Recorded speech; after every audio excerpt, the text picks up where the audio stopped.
कर्नाटक में सिद्धारमैया सरकार के एक और फैसले से विवाद शुरू हो गया। कृष्ण जन्माष्टमी और गणेशोत्सव से पहले कर्नाटक शिक्षा विभाग के जारी किए गए एक सर्कुलर पर विवाद खड़ा हो गया और राज्य की सियासत भी गर्मा गई। और ये पूरा विवाद 16 जुलाई को उस वक्त शुरू हुआ जब दक्षिण कन्नड़ जिला स्कूल शिक्षा निदेशक ने सरकारी सहायता प्राप्त और गैर सहायता प्राप्त स्कूलों के लिए एक सर्कुलर जारी किया, जिसके मुताबिक मंगलौर में स्कूल परिसर में एकेडमिक गतिविधियों के अलावा किसी भी कार्यक्रम की अनुमति नहीं दी जाएगी और यदि आदेश का उल्लंघन किया जाता है तो इसके जिम्मेदार संबंधित स्कूल के प्रिंसिपल होंगे।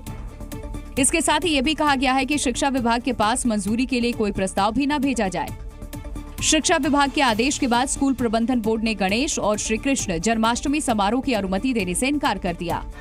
गणेश उत्सव और श्री कृष्ण जन्माष्टमी से पहले कर्नाटक सरकार के इस सर्कुलर के बाद हिंदू संगठनों में बेहद नाराजगी है। वहीं बीजेपी ने भी सरकार के इस फैसले पर आपत्ति जताई है। प्रायशः ನಾನು ಇದನ್ನು ಖಂಡಿಸ್ತೇನೆ। ರಾಹುಲ್ ಗಾಂಧಿ ಅವರ ಏನು ಹಿಂದೂ ವಿರೋಧಿ ನೀತಿ ಇದೆ ಅದನ್ನು ಈ ರಾಜ್ಯದಲ್ಲಿ ಅನುಷ್ಠಾನಗೊಳಿಸತಕ್ಕಂತ ಪ್ರಾಮಾಣಿಕ ಪ್ರಯತ್ನವನ್ನು ಸಿದ್ದರಾಮಯ್ಯ ಅವರ ಸರ್ಕಾರ ಇವತ್ತು ಈ ರೂಪದಲ್ಲಿ ಮಾಡ್ತಾ ಇದೆ ಅನ್ನುವಂತ ಆರೋಪವನ್ನು ನಾನು ಮಾಡ್ತೇನೆ। ಅನೇಕ ವರ್ಷದ ಇತಿಹಾಸ ಇರತಕ್ಕಂತ ಕೃಷ್ಣ ಜನ್ಮಾಷ್ಟಮಿ ಕಾರ್ಯಕ್ರಮಗಳು, ಅನೇಕ ವರ್ಷ ಇತಿಹಾಸ ಇರತಕ್ಕಂತ ಗಣೇಶೋತ್ಸವದ ಕಾರ್ಯಕ್ರಮಗಳನ್ನು ಈ ಸುತ್ತೋಲೆಯ ಮೂಲಕ ಹತ್ತಿಕ್ಕಿ ಹಿಂದೂಗಳ ಭಾವನೆಗೆ ಧಕ್ಕೆಯನ್ನು ತರತಕ್ಕಂತ ಕೆಲಸವನ್ನು ಕಾಂಗ್ರೆಸ್ನ ಸಿದ್ದರಾಮಯ್ಯ ಅವರ ಸರ್ಕಾರ ಮಾಡಲಿಕ್ಕೆ ಹೊರಟಿದ್ದಾರೆ ಅನ್ನುವಂಥದ್ದನ್ನು ನಾನು ಈ ಸಂದರ್ಭದಲ್ಲಿ ಹೇಳಲಿಕ್ಕೆ ಇಷ್ಟಪಡ್ತೇನೆ। हरियाणा के नूह में 22 जुलाई को ब्रजमंडल जलाभिषेक यात्रा निकाली जाएगी और इस बार यात्रा में कोई भी चूक ना हो, इसके लिए पुलिस और प्रशासन अलर्ट पर है और पुलिस ने किसी भी तरह की अनहोनी को रोकने के लिए खास इंतजाम किए हैं। नूह हिंसा के एक साल बाद फिर नलेश्वर शिव मंदिर से 22 जुलाई को ब्रजमंडल जलाभिषेक शोभा यात्रा निकाली जाने वाली है, जिसे लेकर तैयारियां पूरी कर ली गई हैं। 22 जुलाई दोपहर 12 बजे शिव मंदिर से ब्रजमंडल जलाभिषेक शोभा यात्रा की शुरुआत होगी और शाम 5 बजे सिंगार गांव के राधा मंदिर में खत्म होगी। यहाँ पर 22 जुलाई को जल अभिषेक यात्रा है, उसकी शुरुआत होगी और यहीं से यात्रा का प्रस्थान करेगी, जो मेवात जिले के जो अलग अलग मंदिर है वहाँ पर जाएगी। पिछले साल शोभा यात्रा के दौरान हुई घटना के बाद हरियाणा पुलिस ने इस बार सुरक्षा के खास इंतजाम किए हैं। इस बार हरियाणा पुलिस के साथ साथ रैपिड एक्शन फोर्स भी यात्रा की सुरक्षा के लिए रहेगी। शोभा यात्रा के वक्त पूरे इलाके में ड्रोन से निगरानी की जाएगी और शोभा यात्रा के पूरे रूट की वीडियोग्राफी कराई जाएगी। शोभा यात्रा में किसी भी तरह का हथियार लाने पर पाबंदी होगी। वहीं बाहर से आने वाले लोगों की तलाशी और आने की वजह पूछी जाएगी। पिछली बार के शोभा यात्रा के दौरान जहां हिंसा हुई थी वहीं सीसीटीवी कैमरे लगाए जाएंगे।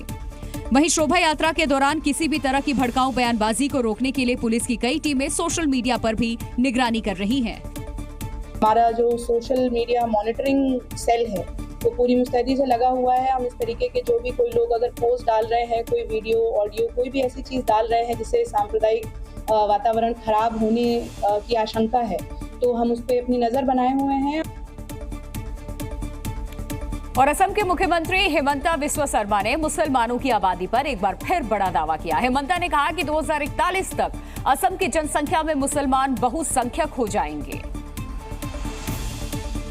और हिंदू आबादी अल्पसंख्यक हो जाएगी। सीएम हिमंता ने दावा किया कि अभी असम में मुस्लिम आबादी 40% है, जो पिछले कुछ सालों में तेजी से बढ़ी है। सीएम हिमंता ने इसके कुछ आंकड़े भी पेश किए। 2011 36%, গতিকে 10ৰ পৰা 11ত কিমান পাৰ্চেণ্ট বাঢ়িল, 11ৰ পৰা 21 কিমান পাৰ্চেণ্ট বাঢ়িব, 21ৰ পৰা 31 কিমান পাৰ্চেণ্ট বাঢ়িব। এইটো এটা ষ্টেটিষ্টিকেল চেম্পলিং হয়। এইটো ডেটা আপুনিও গৈ গুগলত মাৰি ল'ব পাৰে। 11ত অসমত মুছলিম কিমান আছিল, 1ত কিমান আছিল। इन आंकड़ों के आधार पर सीएम हिमंता ने 2041 तक असम में मुसलमानों के बहुसंख्यक होने का भी दावा कर दिया। प्रत्येक 10 বছৰত মুছলিম পপুলেশ্যন অসমত 29% কৰি বাঢ়ি আছে। 35 আছিলে, 34 হ'ল, 29 হ'ল। কিন্তু ৰাফলি প্ৰত্যেক 10 বছৰৰ মূৰে মূৰে 30%, 29/30 30% মুছলিম বাঢ়ি আছে। 1,40,00,000 মুছলমান আছিলে 2011। 30% বাঢ়িলে কিমান হ'ল, নেক্সট 30% বাঢ়িলে কিমান হ'ল। वहीं इस दौरान सीएम हिमंता ने राहुल गांधी को घेरते हुए ये भी कहा कि अगर राहुल गांधी जनसंख्या नियंत्रण के ब्रांड एम्बेसडर बन जाते हैं तो इस पर काबू पाया जा सकता है, क्योंकि मुस्लिम समुदाय केवल उनकी ही बात मानता है। और झारखंड के कुछ इलाकों में पिछले 5 सालों में मुस्लिम वोटरों की तादाद 100% से ज्यादा बढ़ गई है। इस बात का दावा बीजेपी की एक फैक्ट फाइंडिंग रिपोर्ट में किया गया, जो पिछले 5 सालों की मतदाता सूची के आधार पर तैयार की गई है। और इसमें 2019 से 2024 की वोटर लिस्ट का अध्ययन करके 10 विधानसभा सीटों पर अप्रत्याशित रूप से मुस्लिम वोटरों के 123% से ज्यादा बढ़ने का दावा किया गया। झारखंड बीजेपी की इस रिपोर्ट में बताया गया कि मुस्लिम इलाकों में वोटरों की संख्या 20 से 123% तक बढ़ी। ये बढ़त 10 विधानसभा के कुल 1467 बूथों पर हुई। आमतौर पर 5 सालों में 15 से 17% की वृद्धि होती है, लेकिन इन इलाकों में ये वृद्धि असामान्य है। वहीं हिंदू आबादी वाले बूथों पर 8 से 10% की वृद्धि हुई, जबकि हिंदू बूथों पर मतदाता भी घट गए। जिन इलाकों में मुस्लिम मतदाता बढ़े, वहां बांग्लादेशी घुसपैठिए पहुंचे, जिन्होंने अधिकारियों से मिलकर अपने नाम मतदाता सूची में लिखवाए। तो आप समझिए कि वहाँ विस्थापन और पलायन एक बड़ा विषय है। तो ये सभी बांग्लादेशी घुसपैठिए आए हैं और बांग्लादेशी घुसपैठियों को भगाने के लिए भारतीय जनता पार्टी एक कानून बनाएगी और मुझे लगता है कि जब हमारी सरकार आएगी तो आपको ये सुनने को मिलेगा। बीजेपी ने इस मामले में झारखंड चुनाव आयोग को अपनी रिपोर्ट सौंपते हुए जांच की मांग भी की है। जी न्यूज़।